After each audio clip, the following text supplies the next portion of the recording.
أشرقت نفسي بنور من فؤادي حينما رددت يا رب العباد.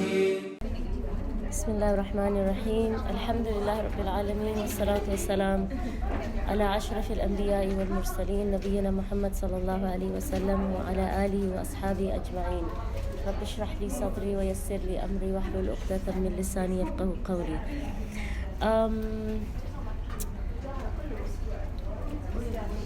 So I just wanted to make sure about one thing with all of you, that you are under the impression that the dars is from 6 to 7. Is that correct? Yeah. So nobody comes here straight after Maghrib, because straight after Maghrib would mean you'll be here at 5:15 or 5:30. So we're all on the same page. Yeah, we'll start about 10 to 6 o'clock, inshallah. Next time, inshallah. Yeah. What time we start? About 10 to 6. Between 10 to 6 and 6. Yeah, because by the time we finish our By the time you finish, yeah. yeah.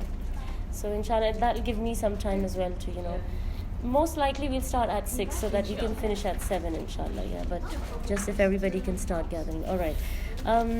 So today Rabina is not here, so I hope that someone over here is going to be answering all the quiz questions, because last time she had done her homework, mashallah. Okay, so the first thing I want to ask you is, what were the three main religions that were prevalent at that time before the Prophet before prophethood? Yes. Paganism, yes. Christianity, and Judaism. Yes, very good. So these were the three things: idol worship, Christianity, and Judaism, or the Jewish religion. Okay, can you tell me how the Jews reached Medina?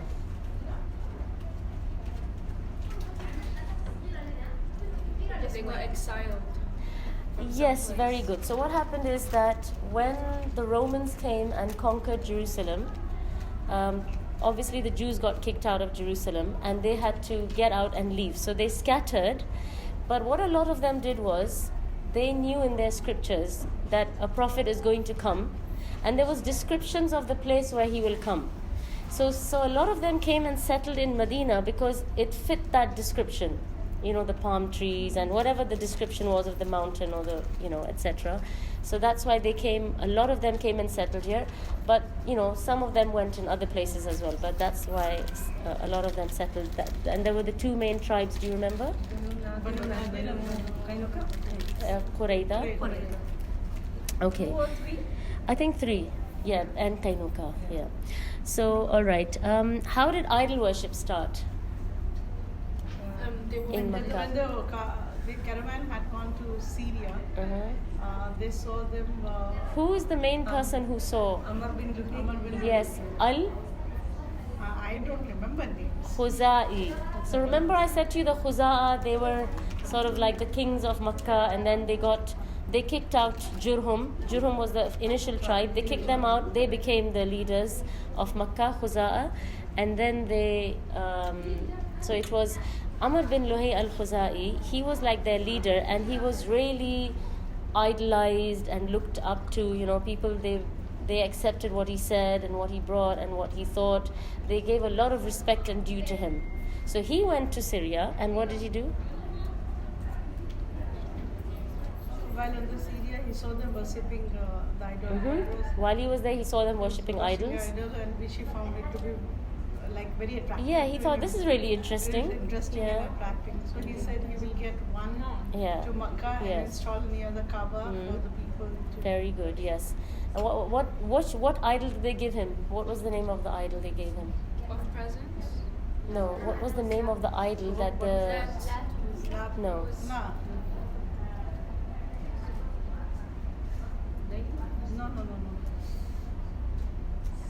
Okay, I'll give you a clue.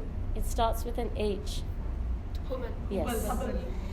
Hubal. They gave him Hubal, and it was a massive idol, and he brought Hubal back with him, and he put it next to the Kaaba, and he said that, and he told the people, what he had seen, and he told them that, you can do this as well. You can use these idols as intermediaries between you and Allah. So if you want anything, ask them and they will ask Allah for you. And this is how idol worship started, and that's why he bears the sin of starting this kind of practice in Makkah. And the Prophet ﷺ said that in one of his visions he saw Amr bin Luhay al-Khuzai dragging his intestines and his entrails and going round and round the fire in hell. So, he has got some severe punishment because he started a very bad sunnah or a very bad practice. So you see, if you start something good, you reap the benefit of it. Without the person who's doing that good action without taking his reward, you are also getting reward if you start something good. And if you start something bad, then you reap the sin of that bad action. The people who are doing the bad action, they get their fair share of sin, but you get a fair of that sin. Every time they commit that sin, you are partner to that. So that's why it's very important, number one, to conceal your mistakes and your sins. I mean, all of us, we have things that we do, or we say, or habits that we have which are unpleasant, which are not good, which maybe we are embarrassed in front of Allah for those things. But you should not propagate those things, and you should not talk about them and make it light, like say, oh, last night I just went and I just opened a bottle of wine and I just drank it, like making it sound as if, what's the big deal? Because this is a sin, and you should be ashamed and you should conceal it. And if you did something bad, you should make istighfar and you should be ashamed, but not, proudly announce to the whole world. So that's why, because you see, that does a few things. Like when you start talking about your bad actions, number one, it encourages other people. It puts these ideas in their head because they start thinking, he did X, Y, Z action, maybe I can do it as well, So that's the first thing. And the second thing is it sort of opens the way, it like gives them license, and they think, if he or she is such a good person and they're doing this, then surely if I did it, there's nothing wrong with it, So this is not something. It's not good to propagate your bad actions, and if somebody did it because you said it, then you will get the sin for it. And how did Christianity reach Arabia? Now that you can't forget. Anybody? Yes, very good. Now, what was the story that I told you? It's a very long... Yes, the boy, the king, and the sorcerer. Right. So, what happened was with that whole story, the king, he dug out these trenches, and anybody who proclaimed belief in the religion of the priest, which was monotheistic Christianity. So it was called Christianity, but it was monotheism. Just like, the cousin of Khadija radiallahu anha, Waraqa bin Nawfal. Yeah, just like he was a Christian, but he was a monotheist. He worshipped Allah, he believed in Allah, and he believed Isa alayhi salam was a messenger. So that kind of Christianity. So all those people were put into these trenches and burned to death, right? And by the way, that place, it still exists in Najran. Najran or? In Najran. Najran? Yeah. Najran is very close to Yemen. And so, yeah, it's still... Because these borders, these are like recent borders which maybe Churchill or someone drew up, right? But we're talking about many, many years ago. That area was Yemen. Yemen. Yeah. Now, yeah. Almost, yeah. Now, they've drawn up these borders and they've given Yemen like a little bit at the bottom in the southern part, and the rest is all Saudi Arabia. But there was no Saudi Arabia before, right? It was all just Arabia. So yeah, those trenches are still there. They've just put barbed wire around it, but you can just see these. It's quite horrific to look at them. In Najran. Najran is the city. It's in the south. Najran is very small, and it's surrounded by these huge mountains. And if you ask the tourism authority, they will tell you where exactly that spot is. It's just below some mountains. So anyway, so most of the people were put in those trenches and burnt. a man managed to escape, and he went all the way up to the Roman Empire, and he complained to them, and he said, that we were Christians and they did this and this. Now, obviously, the people in the Roman Empire, and including the Christians in Abyssinia, in Habasha, they were following a slightly different form of Christianity by that time. But he was given some assistance from the Negus from Abyssinia, and the story is long. But then they came and they conquered the king in Yemen, whose name was Dhu Nawas, and this is how Christianity came into Arabia. So they managed to stay there. All right. Which year was the Prophet ﷺ born in? Yes, the year of the elephant. And the year of the elephant again is related to a story in Yemen. And you must know the name of the main guy. Abraha, yes. And there was basically a general who was sent by the Negus to Yemen, and his name was Aryat. And he was sent to take over the government of Yemen so that they could rule it with Christianity. So Aryat went, and him and Abraha, they were going to have a fight. And Abraha said that first of all, Aryat went and he got rid of Dhu Nawas, and Aryat was ruling. And then Abraha came in, and he was from the army of Aryat, but he just sort of revolted, and he said, okay, I'm going to take over. Then they had a fight with each other, and through some cheating, he managed to kill Aryat, and he managed to prevail, Abraha, and then he took the elephant, and he did everything that follows after that.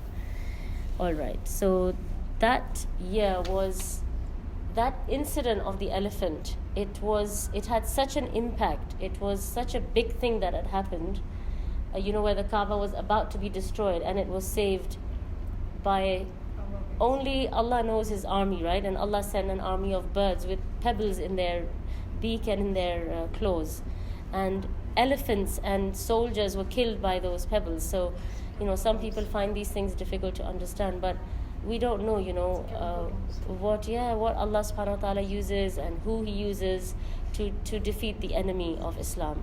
And so this was such a major event. So that year was known as Amul Fil. And so that's why the Prophet ﷺ, he's known to have been born in the year of the elephant. Okay. So we will continue with that later on, inshallah.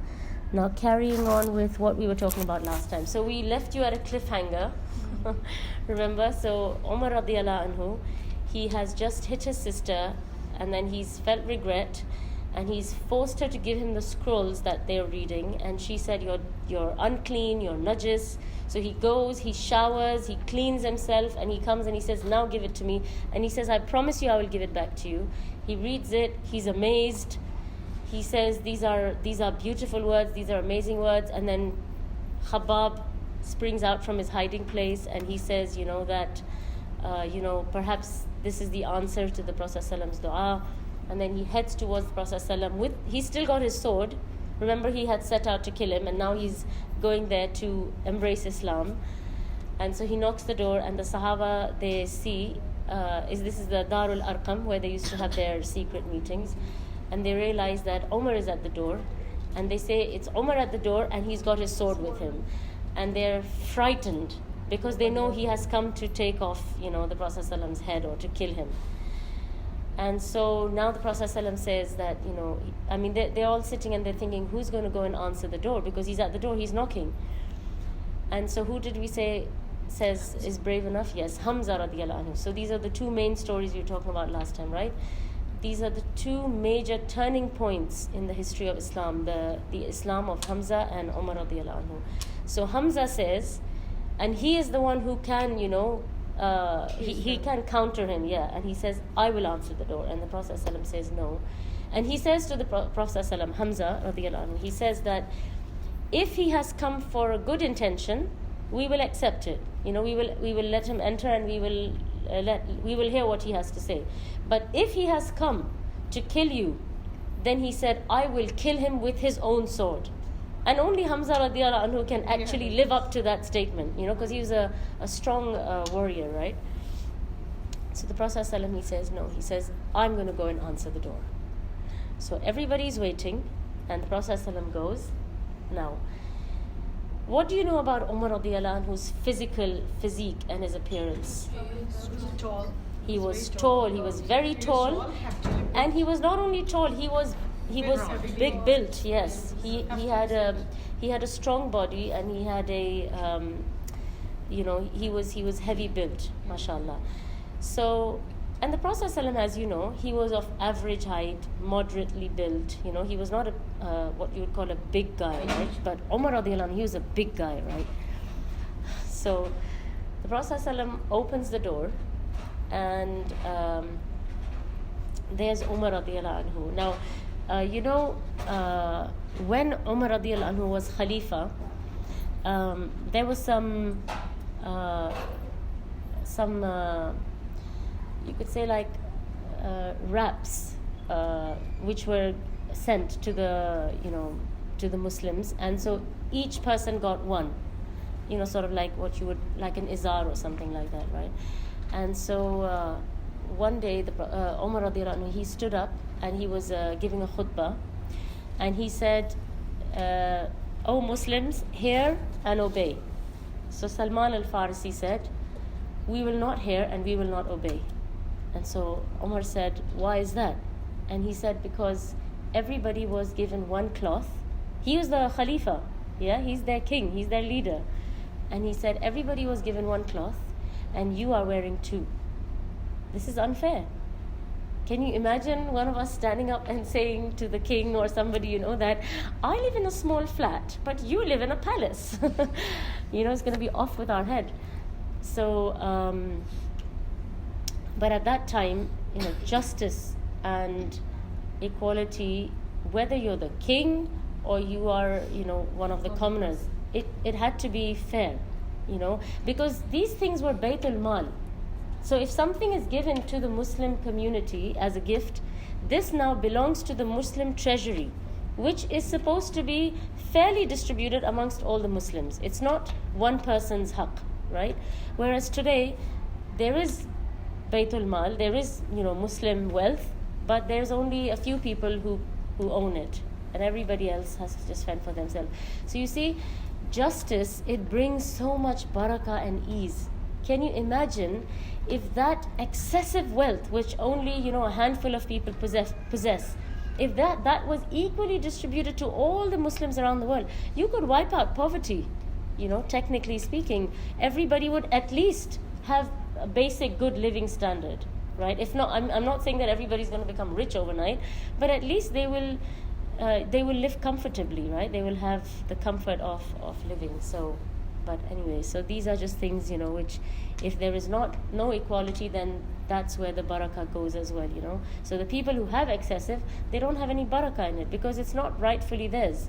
So if you're sitting on something which does not rightfully belong to you, it will not have any barakah. There will not be any blessings in it, It comes easily and it goes easily, right? So what the Prophet ﷺ did is he opened the door, he saw Umar radiallahu anhu, he grabbed him by his garment, and he pulled him into the next room, and he dragged him to the floor.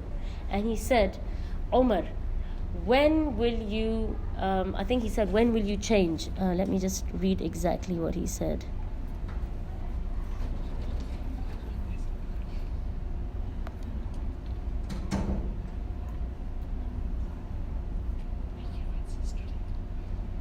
He managed to get a very big man.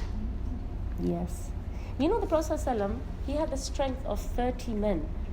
And I will tell you later on, inshallah, we will discuss some of the miracles of the Prophet ﷺ, and you will see once he had a wrestling match with one of the well-known wrestlers, and he dropped him 3 times to the floor. He took him, he flipped him and dropped him. And this wrestler was a big guy, right? And every time he would stand up and he would say, this time I'm going to beat him, And the second time the Prophet ﷺ dropped him. The third time. And you know what he stood up and he said? He said, no one until today has ever made my back touch the floor. And he said, you are the most hated person to me because you have done that. And he said, and I declare that you are the messenger of Allah. You know, because that was something amazing. And that shows that the Prophet ﷺ, even with his wives, you know, he could go to all his wives in one night. And that shows that he had the strength of more than one man. You know, this is not something that one man can do, you know. So to do something like that. So there are many narrations which show that the Prophet ﷺ had strength. And, you know, the main thing that gives you strength is your iman. If you have good iman, if you have strong iman, you are strong. That's why you'll hear some stories of some of these khalifas, right? Ali, Omar, you know, they were strong. I mean, if you go to Turkey and see in some of the museums, if you see their swords, I mean, we'd need maybe like 10 of us to just try and just all of us, you know, stand along and just hold it, right? I mean, Khalid ibn al-Walid, he said, I broke 9 of them on the day of Mu'ta, I think it was, if I'm not mistaken. And he said it was the last one that survived, and that's the one I think they've even saved and kept. I mean, we can't even carry this thing, and they are breaking them. They're breaking them, killing people. That means they're swishing them around, you know, like we'd swish a fork. That's all we can hold, forks and knives, right? We're just good at eating and, you know, watching a movie and going out. And these people, they had iman, they had solid iman, and that iman is where they got their strength. I mean, if you read, for example, you know, stories of Badr and how it was Ramadan, they're fasting and they walked all that distance. I don't know if any of you have ever driven from Medina to Badr. It's quite a distance. I mean, it's not like a stone throw away. It's quite a distance, and it's hot, and it's just desert. And they walked, yeah. And they in Badr, like we said, right? It was not even a battle. It was just it's supposed to be an ambush. They were supposed to go and ambush some caravans. So they didn't go with like weapons and animals. It's just like one horse, one stick, one stone, one, you know. And to walk in that heat, I mean, you need to have iman to be able to do those things. It's almost like they could see Jannah and Nar in front of them, you know, and they just marched and they just did what they had to do. You know, for us, Jannah and Nar is almost like a fairy tale, you know. And that's why I think it was Ali radiallahu anhu, he said that if I saw Jannah and Nar with my own eyes, it would not change anything for me, because right now it is as if I see it. You know, this is how they felt. This is iman. You know, iman is belief in things that you can't see, in ghaib, right? You believe in Allah, you believe in the angels, you believe in Jannah and Nar, in Akhirah, right? These are things, that's why they have to do with belief, not with action. This is all actions of the heart. Because you can't see any of those things, but how much do you believe in them? And that's why, for example, you know, the Prophet ﷺ said that the one who believes in Allah and the last day, يَقُلُ الْخَيْرَ أَوْ الْيَسْمُتْ. And in many things he said, if you believe in Allah and the last day. Because if you believe, you are going to stand in front of Allah and speak to Him and answer for what you have done. You will be scared out of your brains to do anything other than what Allah has asked you to do. But for us, you know, sin is just you know, flick it like a fly, and okay, you know, we're just human, you know, okay, sometimes I lie, sometimes I listen to music, sometimes I do this, sometimes I leave my salah, sometimes I pray late. I mean, it's like, you know, nothing. So do we really believe we're going to stand in front of Allah? I mean, is it a small thing to stand in front of the King of Kings and answer for what you have done? So that's why, you know, the stronger your belief, the stronger you are as a person, as a mu'min, and the better you will behave, because you know that you will stand in front of Allah one day. This is like everything else is unsure. Am I going to leave the masjid? Am I going to go home? Am I going to cook tomorrow? Am I going to do such and such in the summer? These are all I might not, right? But stand in front of Allah and answer for my actions, I will definitely do that. There is no doubt about that, right? But we are more certain about what we're going to cook tomorrow than we are about standing in front of Allah. It's just unfortunate that, you know, this is how we've become. That's why we're weak. You know, we get tired quickly. We have very little strength. Similarly, you know, I encourage you to go and read the story of Salama ibn Aqwa. You know, he was known to be one of the fastest runners. And he ran, and the disbelievers ran behind him. They started in the morning.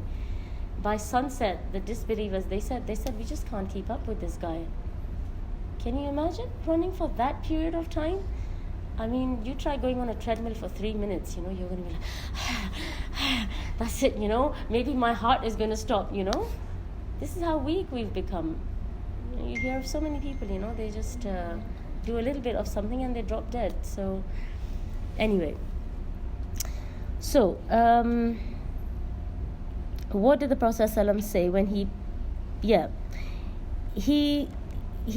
went to the Prophet, he went to Umar radiallahu anhu, he pulled him by his clothes, he dragged him down to the floor, and he said to him, sorry, I'm still trying to look for it.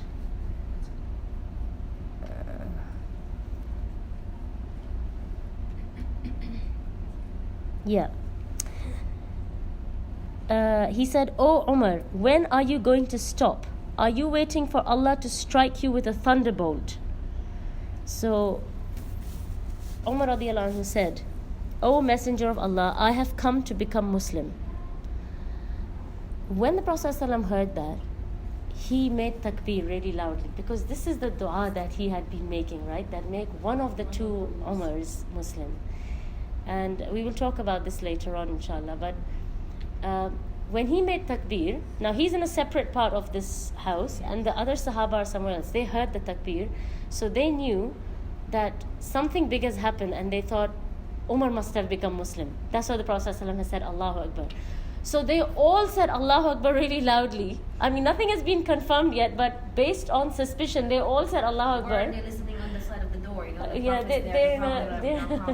So they haven't heard exactly what's happened, but they've just heard the Prophet ﷺ make takbir. So they all made takbir, and they made it so loudly that it would have been heard outside, and they immediately had to disperse. Because remember, these were secret meetings. Nobody was supposed to know that there's a group of Muslims and they're meeting, because a lot of them had hidden their Islam. So in the community, a lot of them were still pagans, but actually they had become Muslim. Just like Umar radiallahu anhu's sister and her husband and Khabbab and these people. So now the Islam of Umar, like I said, was a turning point in the history of Islam. And Abdullah bin Mas'ud says, the Islam of Umar was victory, his immigration to Medina was help to Islam, and his reign was rahmah, it was mercy. And Abdullah bin Mas'ud says, we were never able to pray in front of the Kaaba publicly until Umar became Muslim. And he also said, we used to conceal our Islam until Umar became Muslim, then we would proudly proclaim our Islam. So you see the strength that this man brought. Now, he did not have a strong tribe, okay? He was from the tribe of Banu Uday, and it was not a very big tribe. There were not many people in his tribe. It was a small tribe. But this is based on his own strength and his own personality, yes. That is what is bringing strength to this whole thing. And the Prophet ﷺ said that when Umar became Muslim, it is mentioned in one of the narrations, that when Umar became Muslim, the Prophet ﷺ lined up the Muslims in two ranks. And he put Hamza in front of one of them and Umar in front of the other. And they marched through the city of Makkah with the Prophet ﷺ between the two ranks of people, publicly proclaiming Islam. Now, before Umar radiallahu anhu became Muslim, these things were unheard of. So the other thing that Umar radiallahu anhu wanted to do, he didn't want to keep this quiet, and he didn't want to take it slow. Like, some of the Sahaba, they were gradually, very slowly trying to, tell their families, tell their relatives. He wanted to do it very quickly and very openly and publicly. So he said, I think we all have people like that in our families, but he went and he said, who has the biggest mouth in Makkah? Who can't even hold water in his mouth? That as soon as you tell them, they're going to go and tell 200 other people. So they named a man called Jamil.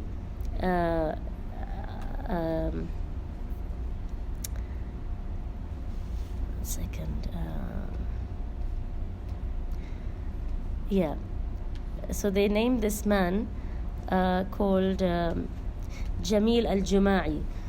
And Abdullah ibn Umar says, I was still small at that time. He was a young boy at that time.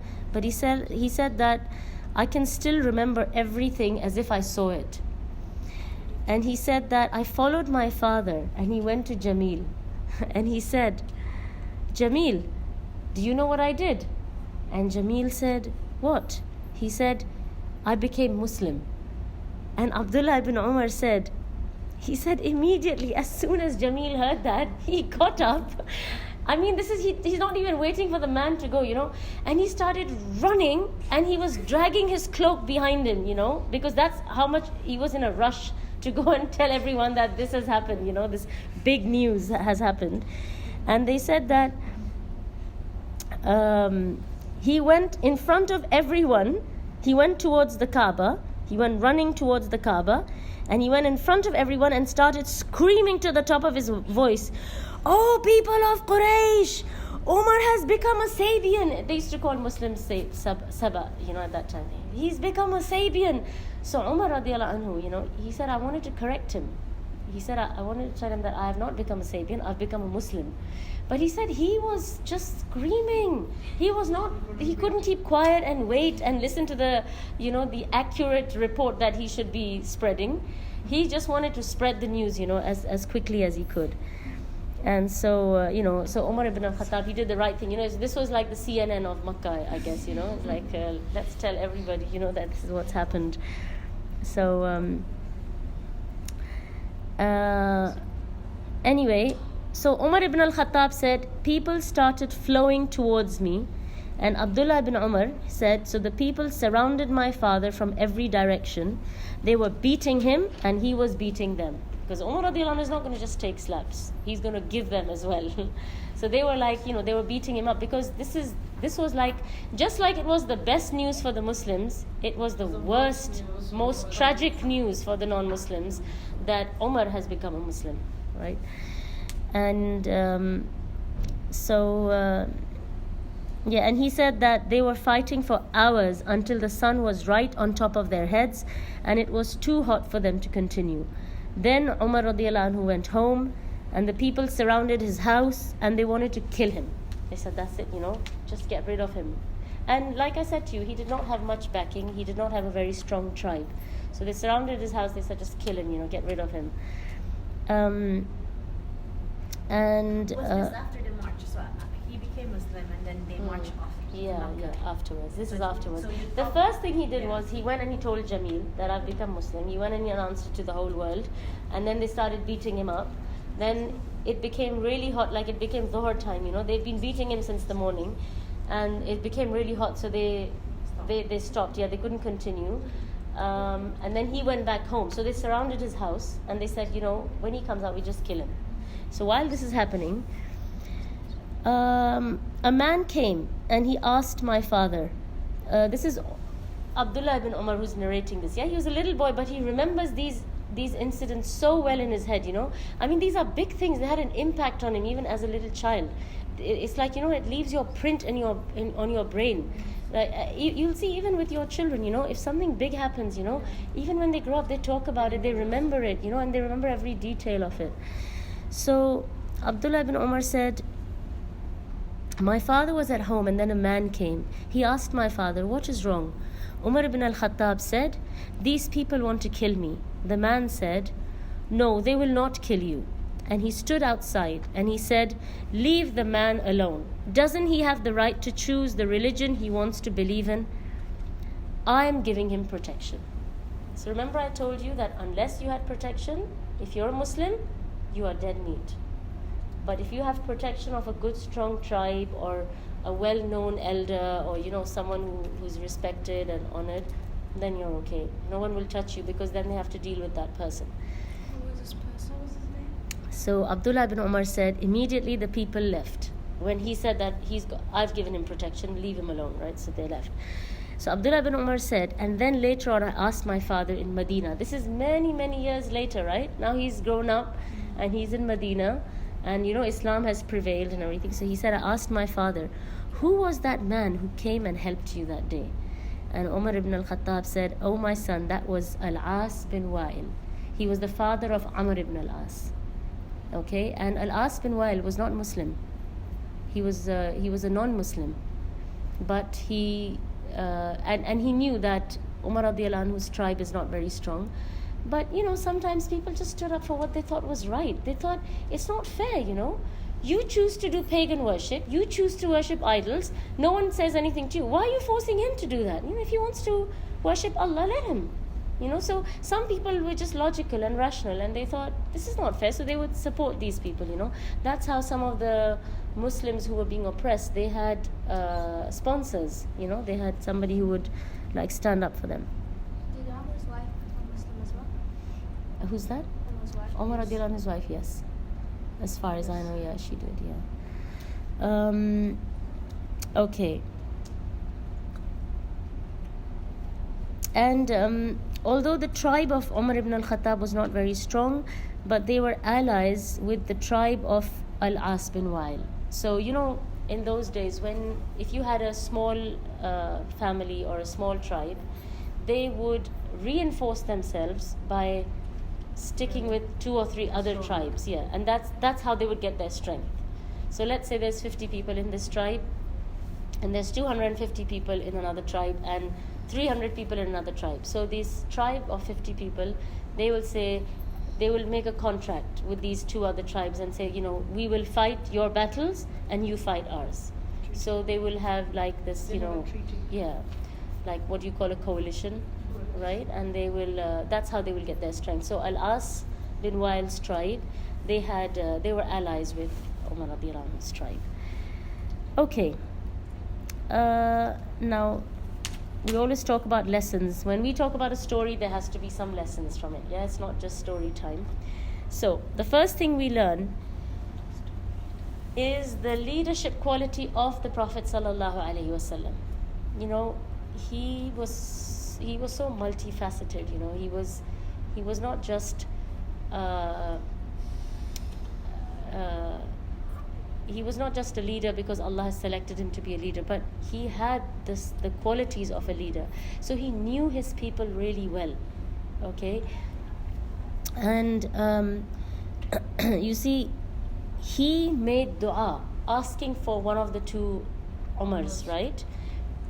Why didn't he choose anybody else? And he knew that Umar radiallahu anhu's tribe is not very strong. Amr bin al-Hashim, Abu Jahl, his tribe was strong. He was the ringleader in many things. But this guy, he knew his personal strength, and he knew that this man has leadership qualities and he will bring a lot of benefit if he becomes Muslim. So he knew his people really well. And also, Abu Jahl, he was known as Abul Hakam because of his wisdom. He was known in the community to be very wise. But when Islam came and he behaved like this, they called him Abu Jahl. They called him the father of ignorance. Because it doesn't matter how clever and how wise you are when it comes to other things. If you are not wise when it comes to your deen, then you're stupid. Then you're a safi. Right? There's nobody who's more foolish than you. So when you see all these really top-notch scientists and researchers and etc. I mean, yeah, Allah has given them aql and intelligence, but they don't seem to be using it if they don't come to Islam.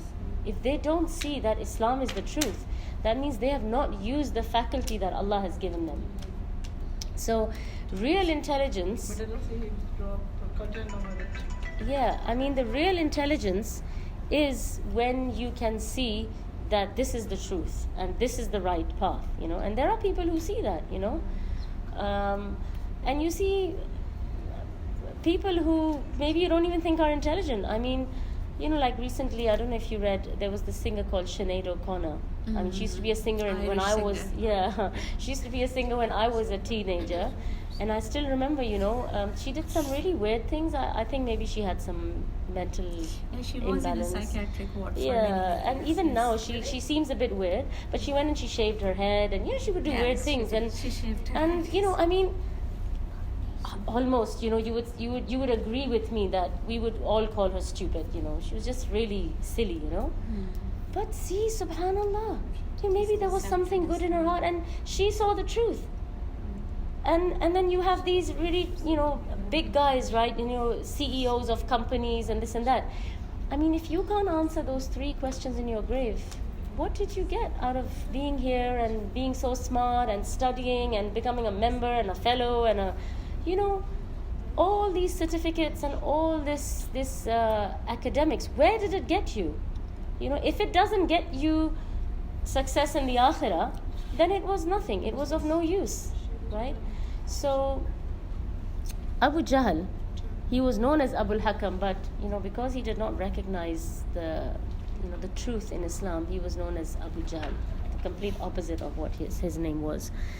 And so that's the first thing, that you see the leadership skills of the Prophet ﷺ. The second thing you see is another leadership skill in the Prophet ﷺ, which is he saw that Umar radiallahu anhu had a problem with his heart, not a medical problem. He had hatred for Muslims, right? Remember, I said to you in the beginning, he said, I hate Islam, I hate Muslims, I hate Muhammad, right? He had hatred, alayhi salatu wasalam. So the Prophet ﷺ, after he became Muslim, he placed his hand on the chest of Umar radiallahu anhu, and he said, "Oh Allah, cure his heart from..." So carrying on from where we left, so he made that dua for Umar radiallahu anhu, to cure the hatred in his heart. Yes, and even us. Does anybody know what is one of the best things to do if you are generally a person who feels sort of like, irritated towards other people or doesn't like people, or you feel jealousy or hatred? What is one of the best things to cure it? Yes, istighfar is good. To spit onto the right side. No. To take water and then recite the surah and then to rub it into your body or something. No, to rub. No. Tahajjud is good, istighfar is good. These are general good things. Something that's specifically mentioned. Fasting ayyamul Bid. Yeah, I was thinking. 13th, 14th and 15th of every lunar month. Allahu alam, when the moon is full, it does have an effect on our mood and on us. So Allahu alam, maybe it's linked in some way to eliminating these feelings, because when you're fasting, you're not very strong. The lunatics, they become... Yeah, I mean, a lot of things happen, like you have things get you have crazy and high tide during full moon, and a lot of things. There is some connection between the moon and what is going on. Yeah, even with us, with our hearts. Yeah. The Sunday on call is worst on the and also people have really bad mood swings on a full moon night. It's known to, it's, like even these werewolf movies, they play on that, isn't it? They always say, when it's a full moon, that's when the werewolf comes and he starts, So there is some connection. The lunatics, they came from this one, the lunatic warriors. Okay, it's from that, perhaps. But fasting the 3 days, the 13th, 14th and 15th of every lunar month, it helps to clean your heart. That's why I said to you that I want something with nas. I know you people are saying general things like tahajjud and istighfar. I'm not sure if it's a hadith, but I will. There is some narration to that effect. Yeah. So it helps to remove hiqad, hasad, all these things, and just make your heart good, inshallah, in that sense. So. Okay, the third lesson that we learn in this, and we will inshallah finish with this. There was another really, really interesting topic, the next topic that I wanted to talk to you about, which I had thought I would talk to you about, because I thought, we'll just finish the story quickly. But the thing is that as long as whatever we're talking about, we're learning something, then that's the main thing. So inshallah, this other topic we will talk about next time. But the last thing that we learn from this story is that the Prophet ﷺ said, the best of you in Jahiliyyah are the best of you in Islam if they understand. وَلَوْ يَفْقَهُ. Okay? So that what do you call it, condition that he puts in the end is very important. So what does it mean that the best of you in Jahiliyyah are the best of you in Islam? What do you understand from that? People who don't have much knowledge of Still they behave in the no, like the best of Jahiliyyah is in like the people when they were non-Muslims, they were most against the Muslims. So when they became Muslims, they were most against the Not exactly, no. So these are the people who are in Jahiliyyah. Because they were they doing don't- good. They were still believing in monotheism, Islam, and No. So basically what it means is that, as a non-Muslim, you had certain character traits. Okay, like let's say you were very punctual, and let's say you're a very good cook, or let's say you are a very good warrior. Okay? So when you come to Islam, you bring those same traits with you. You still have those excellent traits. You're still very punctual, you're very determined, you're a good warrior, and now you will use it for Islam. So the best of you in Jahiliyyah are the best of you in Islam. But there's another aspect to this, and that is that Basically, you're bringing your talents. yes, you bring your talents into Islam. Yes, so that's why that is one of the reasons he made dua for Abu Jahl and Umar radiallahu anhu, right? Because he knew their talents, he knew their qualities. Yes, and if they could bring these qualities into Islam and understand Islam correctly and act on it, then there's nothing like it. So that if they understand is very important, because sometimes people are a certain way in Jahiliyyah, but when they become Muslim and they have not really comprehended Islam properly, they're not able to really use all their skill and their talent for Islam. So that's why it's really important to understand it. But another aspect which is slightly on a side note to this is that unless you have seen Jahiliyyah, you will not really appreciate Islam. So what I'm trying to say is that people who have been on the dark side, they can feel the light has turned on and I can see everything now. But people who have never been in the dark, who've always been in the light, how will they ever appreciate that light? They will not appreciate the light, right? Because they've always been in the light, so they think, oh, what's the big deal, So you see, the people who are born in Islam, right?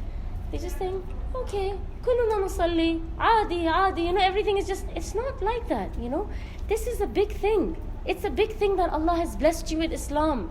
And it's a big thing that Allah guided you. And it's a very, very big thing, that He's continuing to keep you on the straight path. I mean, one of my teachers long ago, I remember, I'll never forget that, she always used to say to us, she said, if you ever see someone on the other side of the road who is like, drunk, not dressed properly, she's got a boyfriend, she's doing things which are not good. She said, always remember that if Allah had not guided you, you would have been that girl. You would have been that woman, right?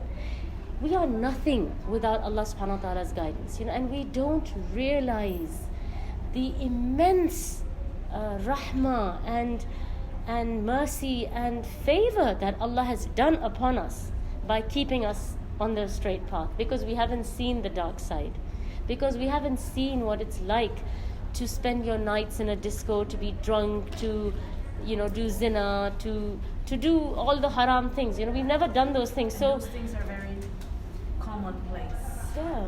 On the other side of the world. Yeah. It's like a normal day in a person's life to do those things. They would not even think twice about it, And because we haven't seen that, we don't appreciate Islam as much. But people who have been there and then they come here, it's exactly the example I'm giving you. It's like you're in a dark room and someone turns on the light and you think, oh, alhamdulillah, I got out of that. Can you imagine what it's like to be in a dark room for hours and hours and days and weeks and weeks? It's frightening, it's horrible. And you don't even know you're in the dark, You think this is all you know. 10 minutes the light goes. Yes, you start getting a bit anxious, right?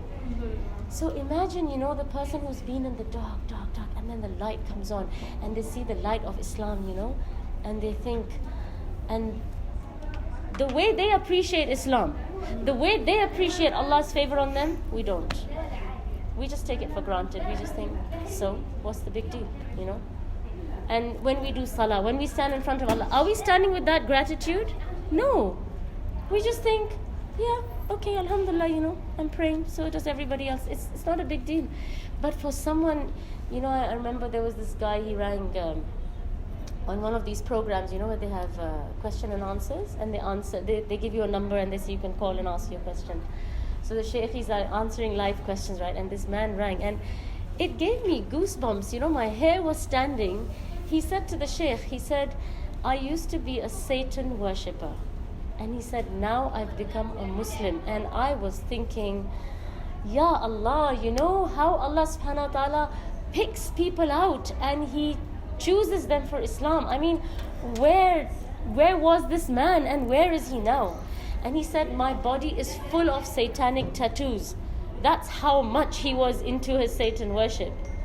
And he said, can I use tattoos to get rid of my old tattoos? Because he said, it has very bad memories for me and I really don't like looking at myself.